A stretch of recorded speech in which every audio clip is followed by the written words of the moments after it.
Womp bump a loop off a womp bamboo to the pretty, alrighty, to the pretty, alrighty, hey, to the pretty, alrighty, to the pretty, alrighty, to the pretty, alrighty, a womp bump a loop off a womp bamboo.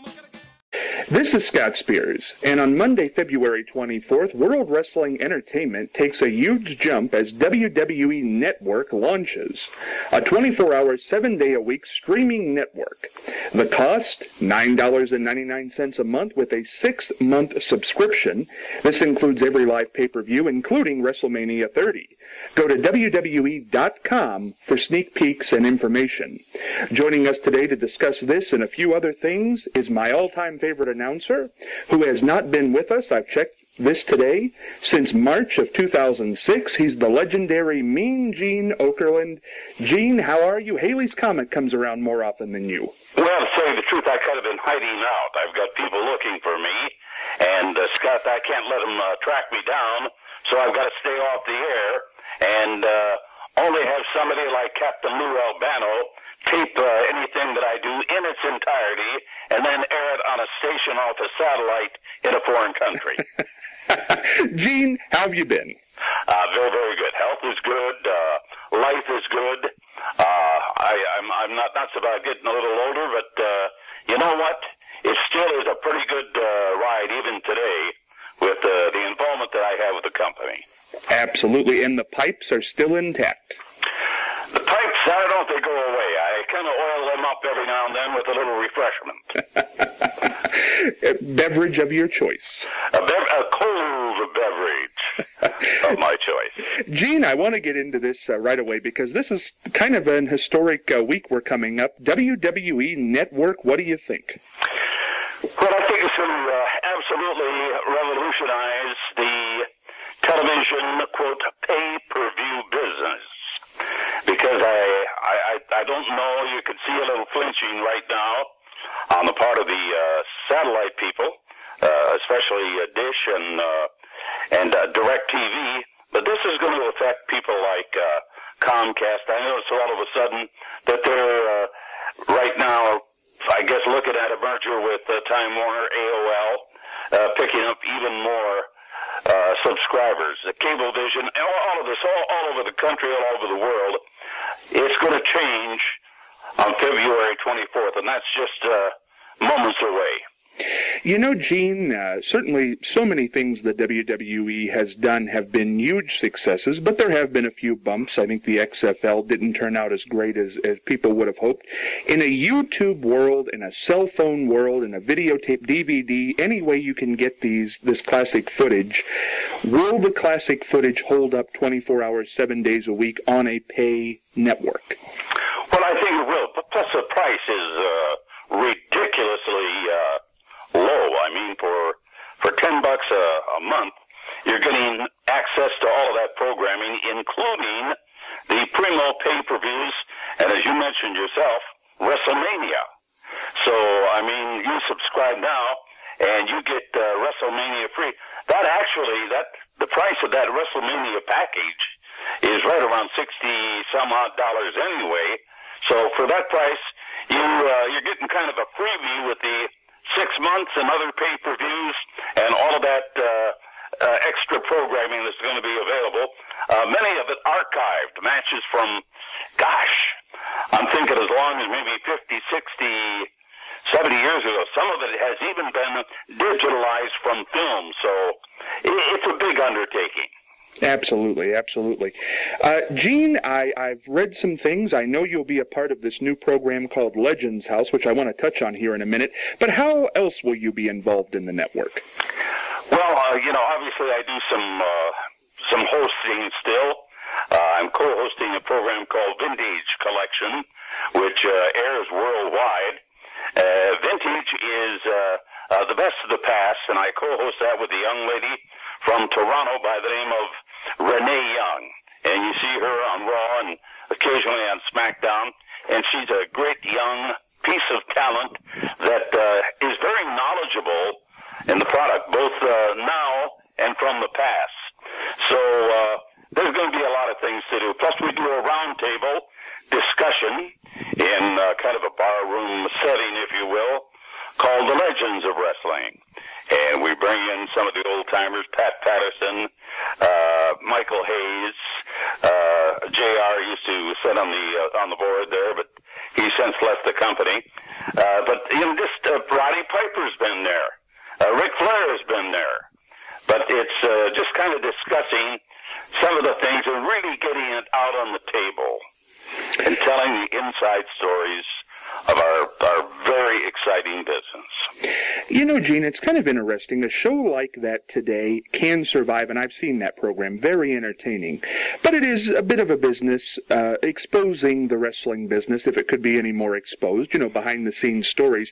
Why does the live the pay-per-view with the storyline still work when it can also be exposed by the same company?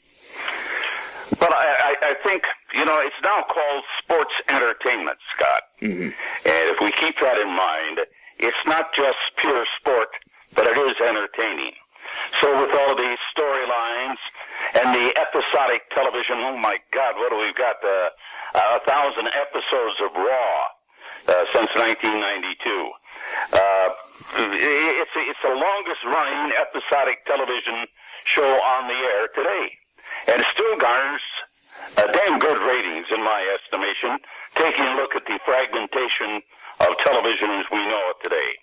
You probably have at home 500-600 channels or access to that many. We've got high def. We got all of this. Now, all of a sudden with this streaming, don't think there aren't going to be some people, including, and I'm just going to venture a guess here, this may be shaking a few people on the upper floors of the office, but you may be seeing UFC ultimately go to streaming because distributors are paid a lot of money.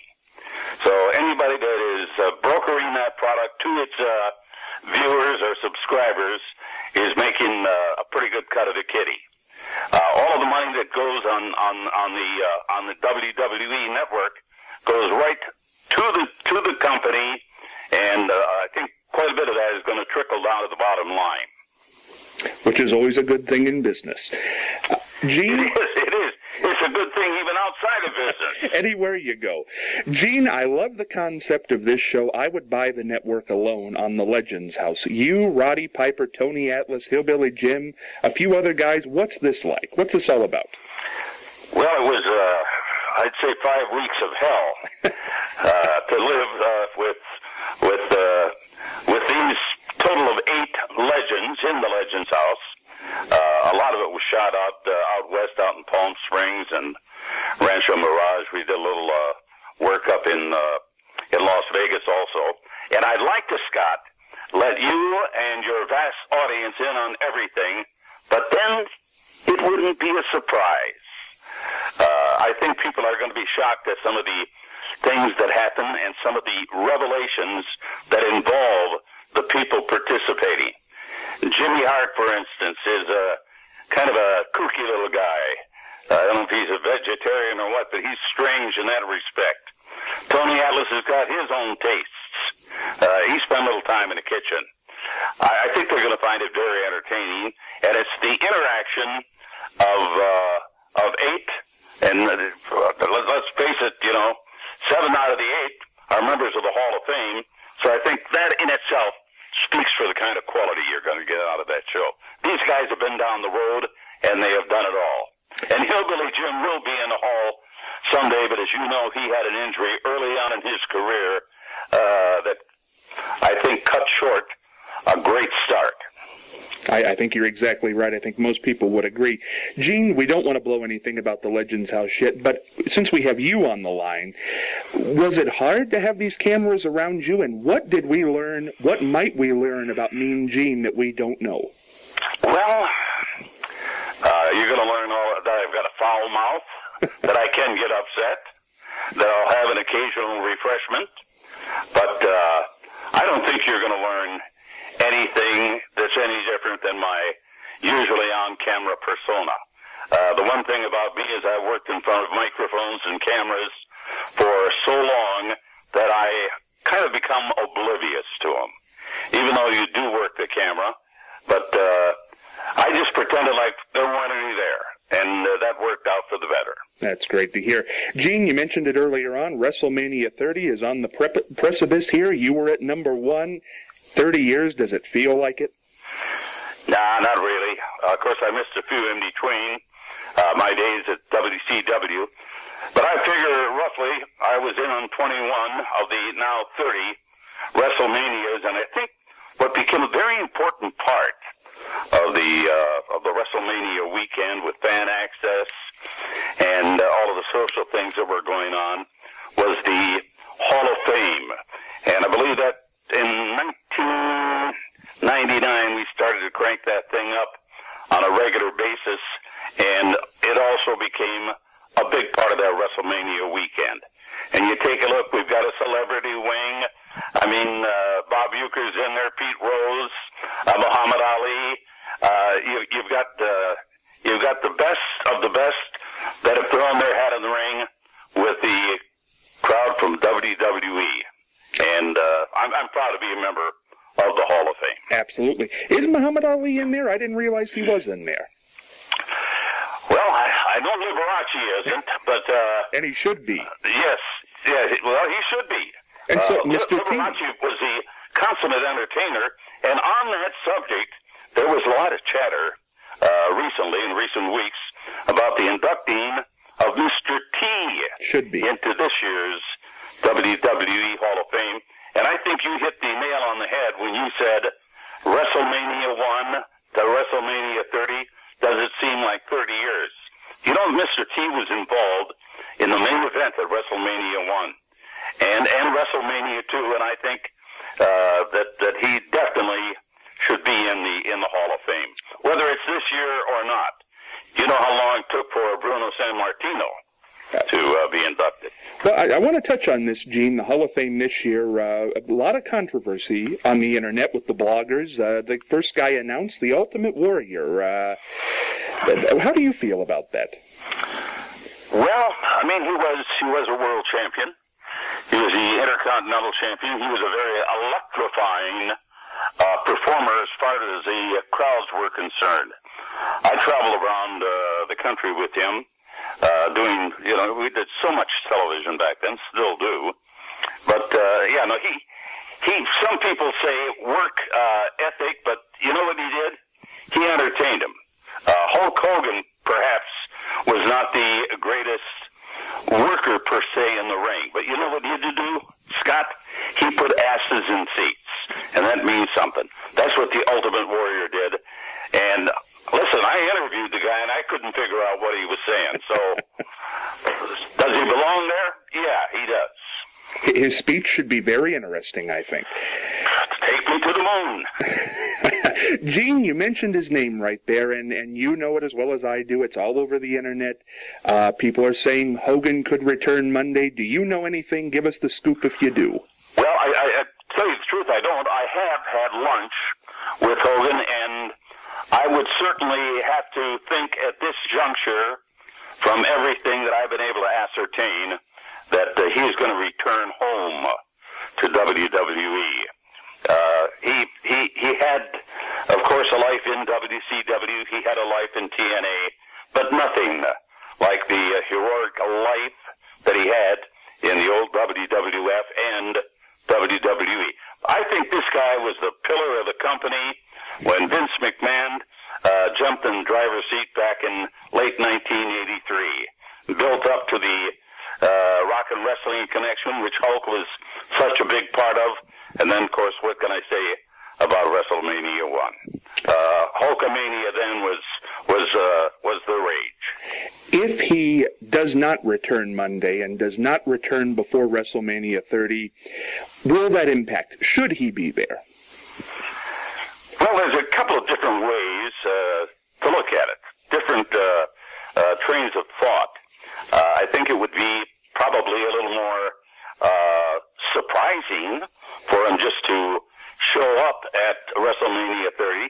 But on the other hand, in the business sense, wouldn't you like to have your potential audience know that he is going to be arriving in the Big Easy in New Orleans at the 30th edition of this once-a-year spectacular? I mean, It's the Super Bowl. It's the World Series. It's the biggest thing in wrestling. I get a feeling he might be back Monday, and I think you might feel that way too. And it might be nice. Well, I'm probably going to be in Cleveland, Scott. So who knows? But I know they've got the Elimination Chamber coming up on Sunday, and it could be that Monday Raw, you might see him. But I'm not going to outguess the guys that know, and somebody does know. Exactly right. Gene, first time the 10-year anniversary of WrestleMania has been out of New York. What do you feel about that? I feel it's a good thing, and I'll tell you why. Last year, we were there for WrestleMania 29 at the MetLife Stadium, Giant Stadium over in New Jersey. And, of course, the night before, we had the Hall of Fame at Madison Square Garden. But I truly believe, Scott, that the big venues are where it's at now. You're not going to see a WrestleMania in the Bradley Center in Milwaukee, at the United Center in Chicago, probably not even at the Staples Center in Los Angeles or Madison Square Garden. I think you're going to see it in the big outdoor venues. I think everybody knows that we're on our way to San Francisco. Santa Clara, I believe, is the new stadium for the 49ers. And then the year after, I've been told that Dallas and the Cowboys Stadium down there is going to be, those are venues that can hold 75, 80, 85,000 people. And that's numbers. You know, Gene, your friend there from Legends House, Roddy Piper, has made some rumblings that he would like to wrestle Hulk Hogan at WrestleMania 30. At this age and stage in those guys' career, not that they weren't great, is that a smart move? Well, there's a lot of additional body parts on both of them there, right? I think it would be probably, in my estimation, bad judgment on anybody's part to, even though it's in the heart, is it still in the body? It's in the mind, but it's still in the knees and the hips and everything else. Hey, Hulk Hogan looks great. He looks fantastic. There's not a discernible difference from today going back to when I met him in 1980, 79 and 80. Roddy Piper looks great today, but he's had hip replacement, and I don't think you really want to bounce around with those kind of things. I know I surely would not want to, if I had a hip, want to take a chance on going in there and have to go through all of that again. Not a picnic. Gene, they're going to get the money anyway. Exactly right. And they should be there in some form or fashion. Maybe just not in the ring. Gene, you've done so much in wrestling, and you're involved with the network, which is great. Do you miss Monday nights being there, ground zero? I do, in a way, and being a part of it on an ongoing basis. But the travel today is a lot different than it was 30 years ago. And I've been on and off the company since late 1983, and certainly have logged enough miles that I'm a multi-million miler on at least 2 or 3 different airlines. So that's a tough part of the job. John Cena himself will say, love the Monday nights and the roar of the crowd and the sound of the bell and the smell of the popcorn. But you still got to get on the blower. You got to drag your gear and the luggage and everything up to a hotel room and pack and unpack, and it's a tough life. It's also a lonely life, which some people don't realize. Oh yeah, you're working with a couple of dozen guys and all of your ground people, referees, television people, but still, at the end of the night, you're in that hotel room by yourself, and it's off to another location the next day. So it gets to be a grind, and it gets to be hard. But these guys today, they're younger, they're much better physical shape, I think, than the generations before them, and I think that's the only life they know. I never had to go through TSA when I first started flying. think most would agree. Gene, last time you were on this program, it was 2 weeks before your Hall of Fame induction. It was a great speech you gave, inducted by Hulk Hogan. You said you did not... He married me. He did. Yeah, right. He said he did. You said you did not want to retire. Has that changed? Retire to what, Scott? Think about it. Retire to what? I live in Florida in the winter months.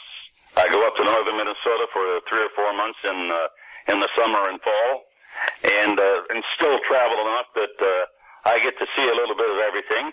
Plus, it's not a real bad idea to get out of the house now and then, so I get a chance to do that. But I still hunt, fish, play golf, do all of the things that I've done through the years. It's just a little easier now because I have less time that I have to kind of put against the work that I do. And it's easy work for me because I've done it all my life. You don't want to retire, but you don't necessarily want to jump on the planes like you used to. What is in the future? Is there something left you still want to do? Well, I just kind of like going along right now, status quo.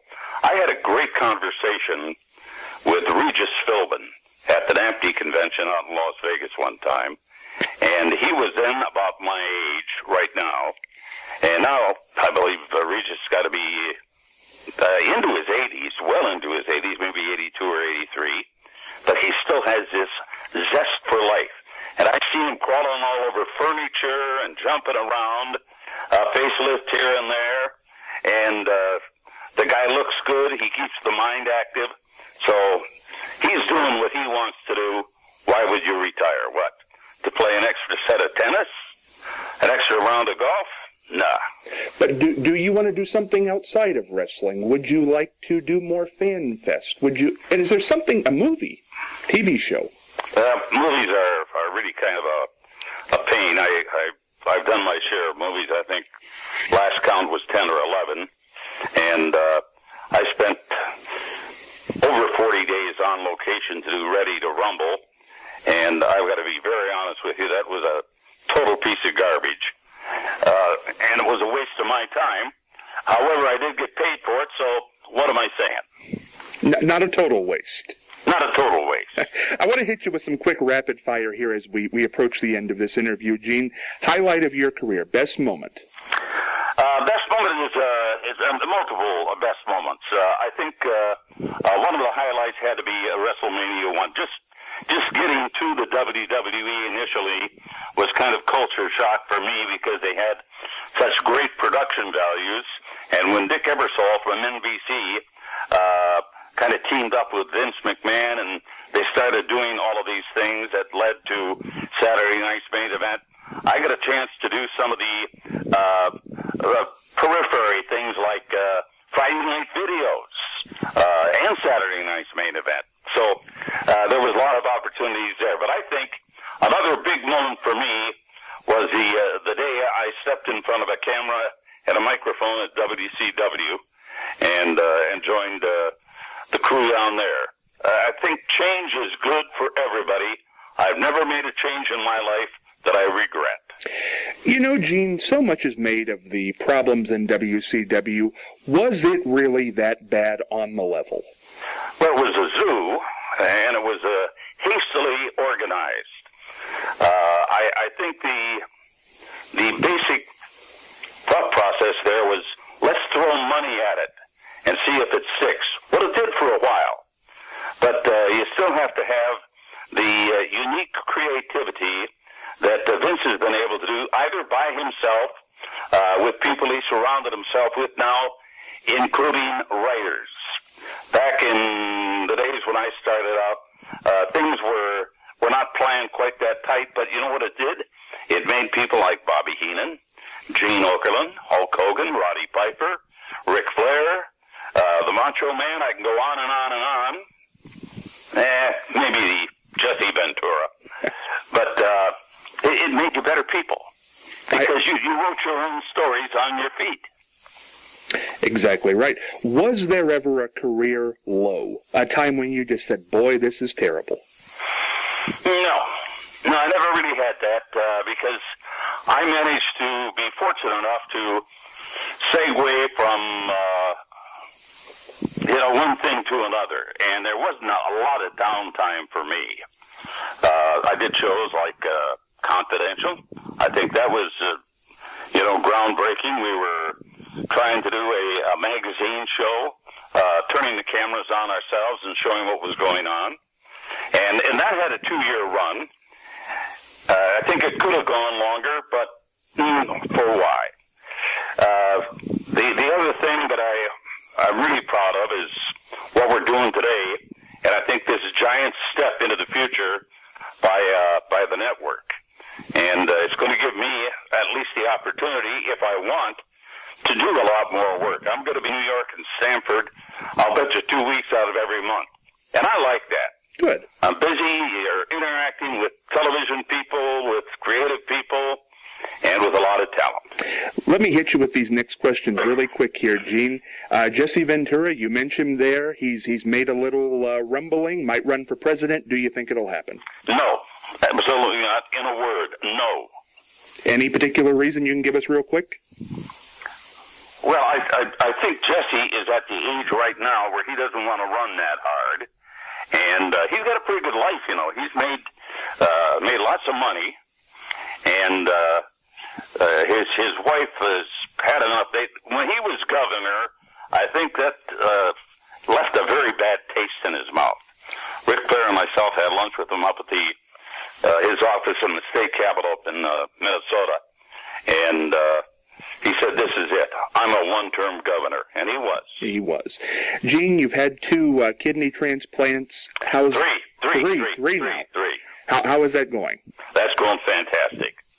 Matter of fact, I pay my doctor to come on over and have a cocktail with me once every 6 months. He's on the speed dial. He is. Nothing wrong with that. And also the olives. Gene, it's the question that's bandied around in wrestling blog rooms, chat rooms for years. You've seen them all. San Martino, Andre the Giant, Hulk Hogan, Steve Austin. Who is the guy that's going to be on top, remembered in 100 years? I think, of course, Bruno San Martino, Andre the Giant, Ric Flair, Macho Man, all of these guys, The Rock, Stone Cold Steve Austin, Mick Foley. I mean, I can go on and on. Triple H. They were all... Shawn Michaels. My God, Bret Hart. You can go on and on and on, but I think the one man that was the face of wrestling when most of the population of not only this country, but the world, Scott, were formulating their tastes in television and in wrestling, in sports entertainment. That one man, Hulk Hogan. But boy, what a supporting cast he had. I couldn't agree with you more. 2 questions left here, Gene, and I don't want to part on a sad note here, but when I heard and think about this WWE network and all the great things it's going to do, and I think of all the guys who are sadly no longer with us who can't be a part of it, but I think of somebody who is, but unfortunately can't contribute anymore, and that's Bobby Heenan. Well, Bobby Heenan, believe it or not, he can contribute. I talked with him, not actually talked, but certainly communicated with him. He got dealt a bad hand, Scott. But he was, in the minds of all of us, probably one of the real unique pieces of talent to ever get in the ring. This guy never finished high school. But, he could emote so much hatred, just verbally, and things that he would do that I think toward the end, Bobby Heenan was a guy that people loved to hate. There was a lot of love for Bobby Heenan, and you're right, I did misspeak there. He certainly can contribute mentally, but is there a bigger tragedy than a guy who was so witty and so good as a broadcaster not to be able to speak at this point? Yeah, that is a travesty. It happened to Gordon Soley, and it's happened to other people that we, of course, are not in the mainstream of our business and entertainment, and it's bad for all of them. But you know what, Scott? it was a bad hand that was dealt to Bobby. But I'll tell you what, he's a very big man in my mind in the way that he's dealt with it. He's dealt with this adversity, and he's been able to carry on a good life with his wife and his daughter and his grandchildren and a couple of old guys like me. I worked with Bobby 28 years together and enjoyed every minute of it. Oh, he'd be a pain in the ass from time to time if you had to fly in the same plane with him. But you know what? I still consider Bobby Heenan one of my closest friends in the entire world. There'll never be another Bobby Heenan. Never. Never.